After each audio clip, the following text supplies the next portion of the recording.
Bonjour Alexis. Salut. Alors, nous sommes ici pour le Siberia 56, le dernier tome donc, de la série. Ouais, trilogie. Qu'est-ce que c'est que Siberia 56? C'est un album froid, il paraît. Hein? Ouais. Tu parles de l'histoire? Oui. Au niveau de l'histoire? Au niveau de l'histoire, c'est le pitch classique de l'équipe de scientifiques qui vient relayer une autre sur une planète qu'on veut coloniser et donc d'abord terraformer. Et ils se scratchent et ils doivent traverser la planète à pied. Voilà. Ça, de toute façon, pitch de base.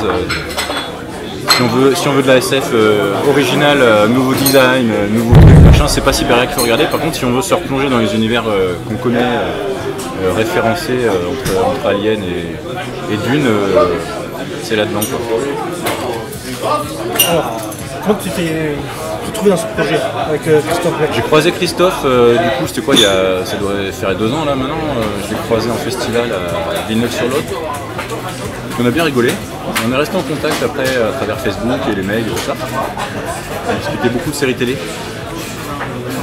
Et puis au travers de tous nos goûts communs, bon moi en plus Christophe évidemment en tant que lecteur je connaissais, enfin moi en tant que lecteur je le connaissais bien avant puisque je lisais sa prod de dessinateur en particulier, parce qu'à l'époque c'était Sanctuaire et tout ça.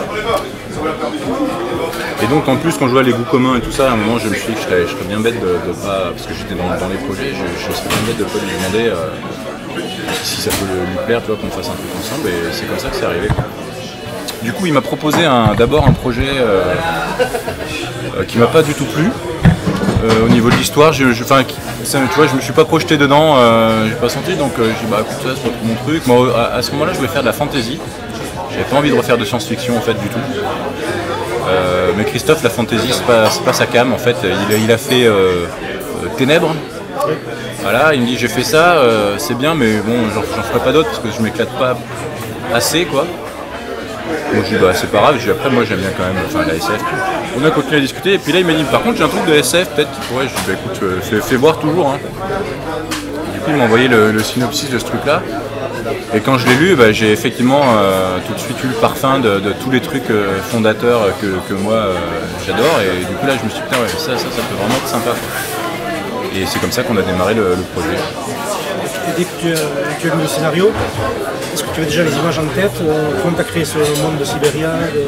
Voilà, ça remonte un petit peu loin, je t'avouerais, mais je te dis, les images qui sont revenues, c'est vraiment les images références de design plus Indus à la Alien et tout ça. Et vraiment, là, je me suis dit que ça pouvait être sympa de se replonger là-dedans. Au départ, j'ai fait des planches en couleur directe, digitale, mais en peinture numérique. On a d'ailleurs présenté le projet comme ça chez Glénat au début. Et puis Glénat nous a demandé que, enfin ils trouvaient ça vraiment bien et tout, mais ils avaient envie de voir une planche en fait quand même pour voir au cas où ce que ça donnerait. Et c'est comme ça qu'après on a signé. Quand j'ai lu le premier tome, je me suis retrouvé dans l'univers un peu de John Carpenter, un peu Pitch Black, Alliance. Ah ouais, complètement ouais. Ouais, c'est vrai que plus récemment avec Pitch Black qui était vraiment dans ce genre-là, sauf que là, au contraire de Pitch Black qui est assez sombre, noir et dans les espaces un peu confinés, là on était au contraire sur la planète avec les grands espaces et ce côté-là m'a bien plu aussi. Il y avait un petit côté voyage, tu vois, qui était dépaysement, qui était sympa. Son côté épouvante aussi, peur pour les gens, ouais. On rentre dans l'histoire aussi. Ouais, mais je trouve que c'est venu plus avec le tome 2 ça du coup, tu vois, qui lui est justement plus en intérieur, plus sombre, et on a le 3 qui est un petit peu entre les deux lui. Enfin, je sais pas si tu l'as déjà lu mais... Faut me le dire, sinon je vais te dire la fin moi. Non, mais comment tu travailles avec Christophe? Est-ce que Christophe... tu mets le scénario d'entrée? Ouais, Christophe il fournit le scénario complet de l'album en fait, découpé case par case, dialogué, et après moi là-dessus je fais mon storyboard que je lui soumets. Quand j'ai des idées qui diffèrent de son découpage, je le fais et puis je lui montre et on en parle. En général, j'essaie de respecter l'intention de base, donc il n'y a jamais eu de problème en fait. Il n'est pas dirigiste du tout en fait. En tout cas avec moi, il n'a pas été du tout sur cet aspect-là, sur le dessin. Parce qu'il est dessinateur. Au tout début, moi je flippais un peu, hein, en plus, je t'avoue. Mais au début, ouais, il m'a fait quelques réflexions, mais c'était du recadrage.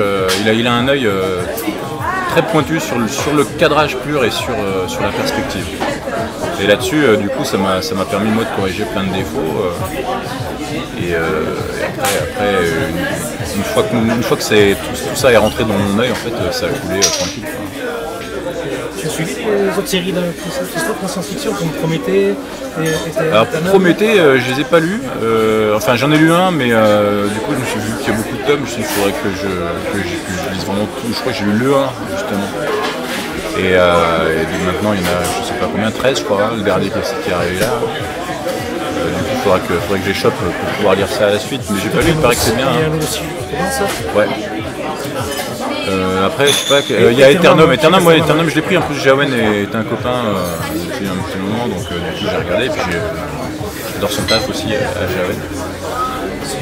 Quand j'ai vu le tome de Télan, je me suis dit, bon, tiens, je trouve un peu. Ah, c'est le même type d'ambiance, ouais.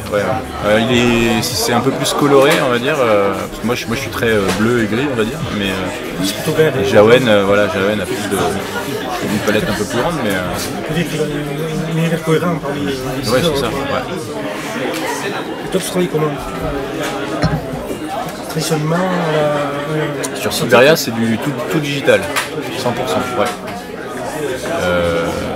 Sur le premier tome, j'ai fait un ancrage avec la couleur en dessous, donc tout en digital, mais comme ça.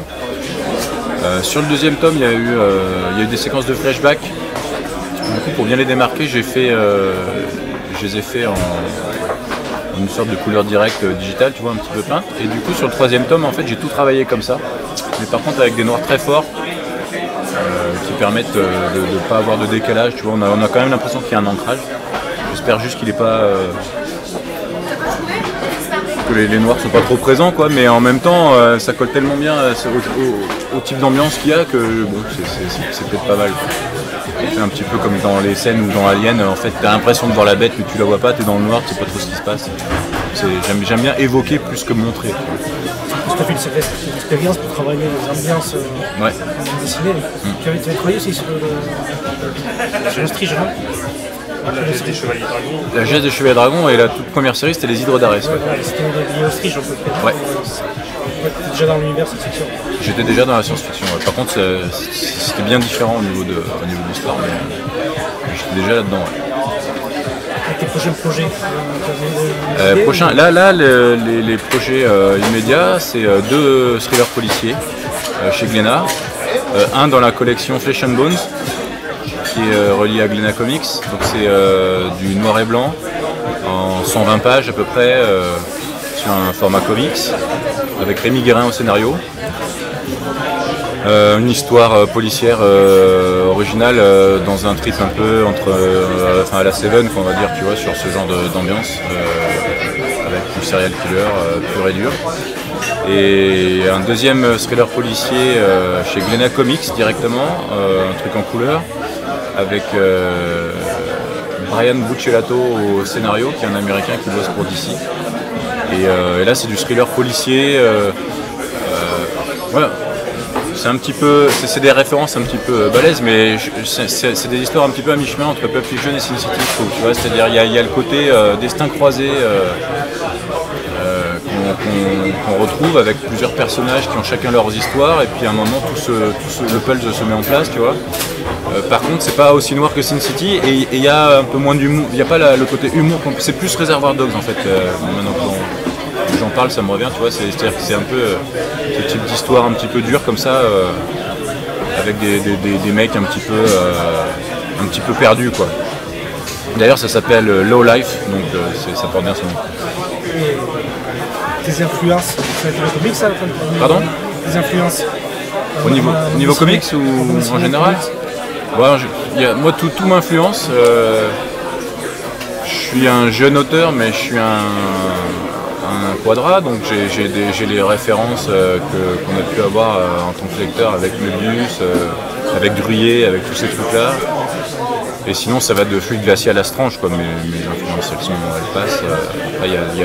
Après, je pense que les mecs qui m'ont vraiment influencé beaucoup, c'est justement la petite mouvance Mathieu Laufray, Christophe Beck, tout ça, Alex Alice, qui sont arrivés à un moment là, qui ont débarqué et que je trouve vraiment balèze. Tu as travaillé avec Brian Bucheletto, qui fait Flash et qui est chez Batman actuellement. Il fait du Batman et il fait Deadshot. Aussi. Ouais. Ah oui, c'est agréable, hein. C'est super agréable de travailler avec des mecs comme ça. Puis avec ce côté américain, parce qu'ils ont forcément une vision, un mode de travail différent d'une autre, vu l'industrie elle-même qui est différente. Et c'est vachement agréable parce que tu sens que c'est carré, quoi. Tu vois, t'as quelque chose, tu sens déjà que le gars, il sait ce que ça va être la fin, il n'y a pas du tout de flottement, quoi. Le contrario, c'est que c'est la première fois que je suis sur un projet, si tu veux, avec quelqu'un que j'ai pas connu avant, tu vois, donc il y a le côté, on va dire, relation qui se met en place en même temps que le projet, tu vois, donc c'est vraiment une nouvelle expérience, mais c'est vachement enrichissant. Là, ça va être travaillé par mail, parce que pas encore vu. Par mail et par Skype. Voilà. Avec Olivier Jalabert qui s'occupe de nous et qui fait le traducteur sur les moments où ça parle un peu trop vite pour moi, parce que je comprends plutôt bien, mais les accents des fois c'est pas évident. Puis le parler c'est autre chose. Bon, toutes les bonnes chances pour cette nouvelle. C'est gentil. Merci à toi. Merci à vous.